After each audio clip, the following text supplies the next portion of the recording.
واعلى درجه احياء على مستوى الاداره كمان كلها. الملخصات: احسن طريقه لمذاكره الاحياء. هقول لكم على تريكايه كده مهمه باذن الله تعلي من مستواكم وتفيدكم جدا في الاحياء. ممكن اغلط في الحاجه وما اتعلمش برده من غلطي وانسى. السلام عليكم ورحمه الله وبركاته، ازيكم عاملين ايه؟ النهارده هكلمكم عن الاحياء، المادة اللي مخوفة ناس كتير قوي رغم ان هي مادة جميلة قوي ولطيفة وبجد حلوة وممتعة، بس كلكم طبعا خايفين منها لسبب كلنا عارفينه، وهو ان الدرجات فيها اغلب الوقت مش بتبقى حلوة، والاسئلة بتاعتها برضو مش حلوة، والامتحان بتاعها مش حلو.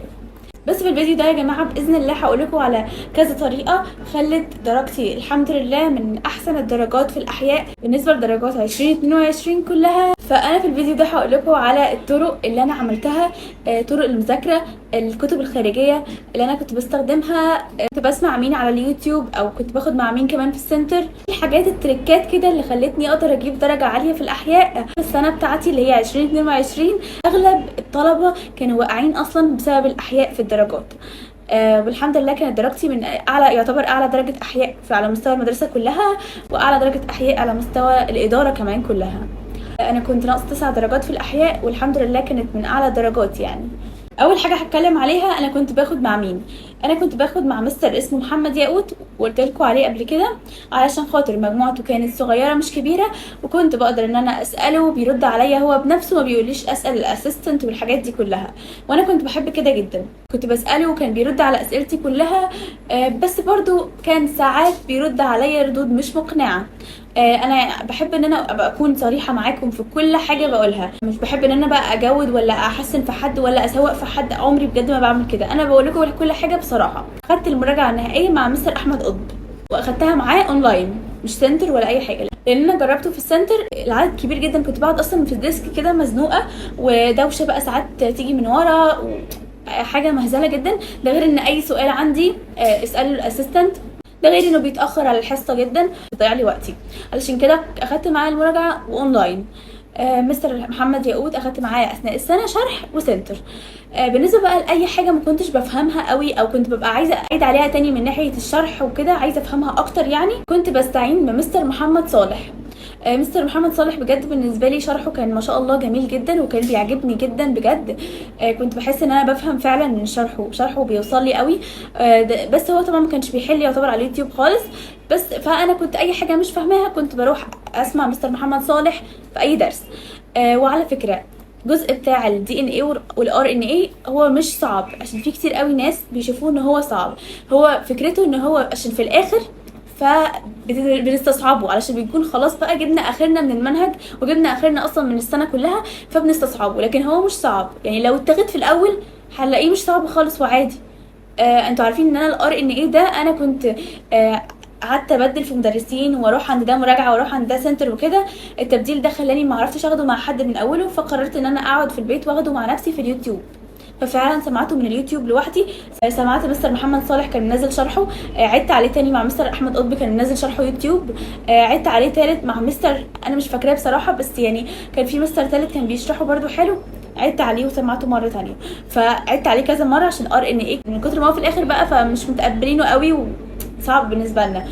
فعدت عليه كذا مره والحمد لله كان تمام جدا معايا. وما تقلقوش يعني، محدش يقلق ان هو بياخد اونلاين، محدش يقلق ان هو بياخد يوتيوب، سبق وقلت كل ده في فيديو قبل كده، دي حاجه عاديه خالص. المهم ان انت تكون بتفهم الاحياء يا جماعه، مش بس محتاجه فهم وكده وانك تفهم كل حاجه فيها، وهي فهمها مش صعب يعني. هي مش ماده اللي هو عشان تبقى صعب انك تفهم الحاجات اللي فيها وكده شبه الفيزياء مثلا، لا هي ماده جميله عادي تتفهم وتذاكر عادي جدا ما فيهاش اي مشكله. اهم الحاجات اللي لازم تعملها في الاحياء وهي انك تحل كتير. طبعا يعني الحل الكتير يعني لا مفر منه، الحل الاحياء يعني حل. بصوا انا هقول لكم كده بالتفصيل كل المصادر اللي انا كنت بحل منها. اول حاجه انا حليت في كتاب الامتحان شرح ومراجعه نهائيه، وده كان مهم جدا. كتاب الامتحان ده تحفه، واي سؤال مش فاهمينه في كتاب الامتحان لازم تسالوا فيه وتفهموه. بلاش تشوفوا اي حلول على اليوتيوب لان اغلب الحلول بتبقى غلط. حاولوا تسالوا مدرس مش موثوق فيه، مدرس بتاعكم يعني يبقى موثوق فيه وتسالوه. كتاب التفوق حلو جدا، كتير قوي قالوا ان هو جميل. انا عن نفسي بصراحه ما جربتهوش، بس كتير قوي جربوه وقالوا ان هو حلو. انا جربت كتاب المرجع وكتاب الشامل، الاتنين بصراحه ما انصحكوش بيهم خالص، لان الاسئله بتاعتهم كتاب المرجع مأفور قوي، وكتاب الشامل فيه اسئله تافهه جدا واسئله اوفر قوي برضو، فما انصحكوش بيهم خالص. عايزه اكلمكم بقى دلوقتي عن درجاتي في الامتحانات الشامله بتاعه الاحياء. بصوا يا جماعه، بجد والله العظيم انا كنت بنقص كتير جدا في الشوامل بتاعه الاحياء، كتير بمعنى الكلمه، يعني كنت بنقص كتير لدرجه ان انا ممكن اجيب نص الدرجه. وكان عندي كمان واحده صاحبتي اعرفها جابت 30 من 60 في امتحان نص السنه بتاع الاحياء، وخلاص يعني حست ان هي خلاص كده ده حلمها ضاع بقى وكل حاجه، وحست باحباط تام بمعنى الكلمه. وفي الاخر ما شاء الله ربنا كرمها ودخلت برضو طب بشري. فبجد يا جماعه انا بقول لكم الدرجات بتاعت الشوامل دي مش مقياس نهائي، بالاخص في الاحياء وباقي المواد برضو، بس بالاخص في الاحياء. انا عن نفسي كنت بجيب درجات مش حلوه بجد، كنت بنقص لحد 20 درجه في الامتحان، وبالاخص في الشوامل طبعا كنت بنقص كتير جدا. ونادرا نادرا ما كنت بتكرم اصلا في اي امتحان شامل، في الاحياء بالذات طبعا. فعشان كده بقول لكم يا جماعه ما تقلقوش من درجات الشوامل، المهم ان انت لما تمتحن اي امتحان سواء شامل او عادي، الغلطات اللي تغلطها استغلها في انك تتعلم، تاخد معلومه جديده، تسال فيها، تروح وتسال المستر دي ليه غلط. لازم بجد يا جماعه الموضوع ده من اهم الحاجات اللي هتعلي من مستواك في الاحياء، واللي هتخليك تتدرب اكتر، واللي هتخليك متمكن اكتر في الماده. مش بس كمان يا جماعه الامتحانات اللي انتوا بتمتحنوها مع المستر تروحوا تسالوا في الاسئله اللي بتغلطوا فيها، لا كمان الاسئله اللي بتغلطوا فيها لما تحلوا في كتب خارجيه لازم تسالوا فيها ايا كانت، لازم تسالوا. ومش تشوفوا من اليوتيوب للاسف في كتير جدا بيحلوا غلط فيه، وبتبقى مش عارف مين الصح، ده حتى المدرسين نفسهم بيحلوا غلط. فعلشان كده حاول تسأل مصدر موثوق. هقول لكم على تركايه كده مهمه باذن الله تعلي من مستواكم وتفيدكم جدا في الاحياء. بصوا يا جماعه، انا كنت اثناء السنه شبه ما قلت لكم يبقى عندي اخطاء كتير. اي حد معرض ان هو ينسى الحاجه اللي غلط فيها، يعني انا ممكن اغلط في الحاجه وما اتعلمش برده من غلطي وانسى عادي. على فكره كنت بيحصل معايا كده، يعني في ناس بيقولوا دايما انه لما تغلط الحاجه خلاص هتتعلم من غلطك ومش هتغلطها تاني ابدا. لا، انا كنت ساعات بغلطها تاني فعادي، يعني مش شرط. اللي كان بيساعدني ان انا ما اغلطش فيها تاني ان انا كنت بكتبها، كنت بكتب الاسئله ساعات اللي انا بغلط فيها واحس ان فكرتها حلوه قوي. ما هو لازم يبقى ليك نظره، فالنظره دي تخليك تعرف السؤال ده فعلا حلو وفكرته جميله كده ولا مأفور وبيزودوها وخلاص وملوش اي لازمه. انت لازم من نظرتك تعرف كده. فلما تلاقي السؤال حلو فعلا وفكرته حلوه وعايز انك ما تنساهوش ابدا، اكتبه في كراسه.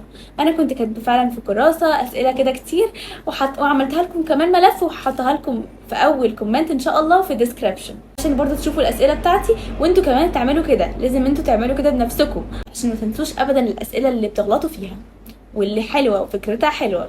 احسن طريقه لمذاكره الاحياء، اكتر طريقه فعاله علشان تقدر تبقى شاطر في الاحياء جدا باذن الله، تبقى مرتاح فيها طول السنه. بصوا يا جماعه، دلوقتي انا الاحياء كنت باخد الدرس اروح، لو في حته من الدرس انا ما فهمتهاش قوي او انا مثلا عايزه اكررها تاني فبسمعها تاني. بس طالما انا فاهمه الدرس كله ومش محتاجه اكرر اي حاجه فيه، فانت مش مطالب ولا انا مطالبه مثلا ان انا اسمعه تاني على اليوتيوب مثلا او اونلاين نهائي. خلاص فهمته، مفيش اي داعي ان انا اسمعه تاني. ليه اسمعه تاني في البيت واضيع وقت بكده؟ لا، خلاص ابدا اذاكره مع نفسي. ولازم ان انا احفظ الحاجات اللي محتاجه حفظ. ما ينفعش اقول الاحياء انا عادي لا فاهماها، فاهمه الحاجات اللي بتتقال خلاص انا فاهماها ونظامنا معتمد على الفهم، انا مش لازم احفظ ليه ما كله موجود في الكتاب. لا، لازم تحفظ علشان في حاجات لازم تربطها مع بعض، لازم يبقى دماغك شغاله وتربط الحاجه، وعلشان تربطها لازم تبقى حافظها وفاهمها، مش حافظها بس ولا فاهمها بس. فمش عايزاكم تحفظوا اللي هو حفظ دش، لا، ولا تفهموا خلاص وتهملوا الحفظ، لازم تعملوا الاثنين. بعد ما اخدت الدرس خلاص وفهمته وانت فاهمه كده تمام من المستر ومش محتاج تاخد اي حاجه على اليوتيوب منه، او ولو محتاج اخدت خلاص على اليوتيوب الحاجه اللي انت محتاجها، تبدا بقى تقعد تذاكروا ازاي؟ الملخصات. بجد يا جماعه الملخصات من اكتر الحاجات اللي كانت بتفيدني جدا في الاحياء.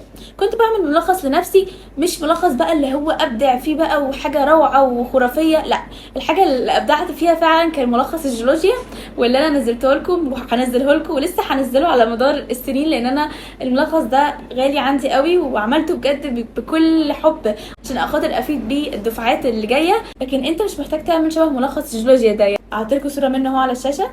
بس انت مش محتاج تعمل شبهه، انت محتاج تعمل حاجه كروكي كده بايدك. انت مجرد هتكتب مثلا الفكره الاساسيه، تعملها في دايره، تعمل حواليها دواير بالافكار الفرعيه. الافكار الفرعيه تطلع منها اسهم، تكتب نبذه عن الحاجه دي كده، نبذه بسيطه بس بحيث ان انت تشوف نفسك فيها ايه.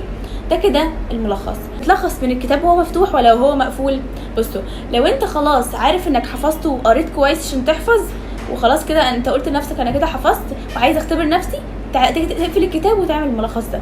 لكن لو انت لسه بتحفظ وعايز تعمل ملخص اثناء الحفظ وعشان تحفظ بيه يعني اكتر، فاعمله وهو كتاب مفتوح عادي. وبعد ما تخلص اقفل الكتاب وابدا بقى اشرح الدرس ده. اشرح الدرس ده بجد يا جماعه، شرح الدرس من اكتر الحاجات اللي كانت بتثبته لي. اشرحه بطريقتك انت، وبعد ما تخلص شرح افتح وشوف ايه الحاجات اللي انت سبتها ووقعت منك. شرح الدرس بيأكد لك ان انت فاهمه، شرح الدرس بيأكد لك ان انت حافظه كمان، ومش حافظه اللي هو بقى كدش كده وخلاص، لا، حافظه بفهم، حافظ بفهم. فده مهم جدا. فدي كده الطرق بتاعت مذاكرة الأحياء، الطرق المهمة جدا واللي أنا كنت بتبعها طول السنة بجد. بالنسبة لمصادر الأسئلة أنا مكملتلكوش، كنت قلت لكم الكتب الخارجية، كتاب الامتحان، كتاب التفوق حلو، قلت لكم كتاب المرجع والشامل مش حلوين قوي بصراحة، ما انصحكوش تجيبوهم. كمان أنا حاولت إن أنا آخد أسئلة مدرسين تانيين. كان عندنا مستر تهامي كان عامل أسئلة في المراجعة، أخدت أسئلته وحلتها بس في المراجعة مش أثناء السنة. مستر احمد قطب طبعا كنت حل اسئلته، وكنت اي مدرس بلاقي اسئلته نازله يعني كده، ولا او عندي واحده صاحبتي بتاخد معاه كنت بطلب منها انها تصور لي بس الاسئله وكنت بحلها. ده كله كنت بحب ان انا يعني ازود بيه من مهاراتي في الحل، اشوف لو في حاجات تانية انا مش عارفاها اضيف لي معلومات. ويا جماعه ما تقلقوش، الامتحان مش بيجي من بره المنهج، مفيش حاجه اسمها ان الامتحان يجي من بره المنهج كده خالص، لا، الامتحان بيجي من جوه المنهج، بس الاسئله بتبقى ملتويه شويه، محتاجة تفكير شوية، محتاجة حد حالل كتير شويتين. لو انت فاهم المنهج من اوله لاخره تماما، الاسئلة بالنسبة لك هتحلها عادي جدا ومش هيبقى في اي مشكلة. دي كده تاني مادة اتكلم عنها بعد مادة الانجليش، كانت اول مادة. ان شاء الله باذن الله قريب هنزل لكم المادة اللي بعدها. ولو حابين حاجة معينة انزلها اكتبوا لي في الكومنتات عشان نبدأ بيها يعني المادة اللي بعدها. وان شاء الله باذن الله اعملها في اقرب وقت. بس كده، اتمنى يكون الفيديو عجبكم واستفدتوا منه، ربنا يوفقكم يا رب وتحققوا كل اللي بتتمنوه. مع السلامة.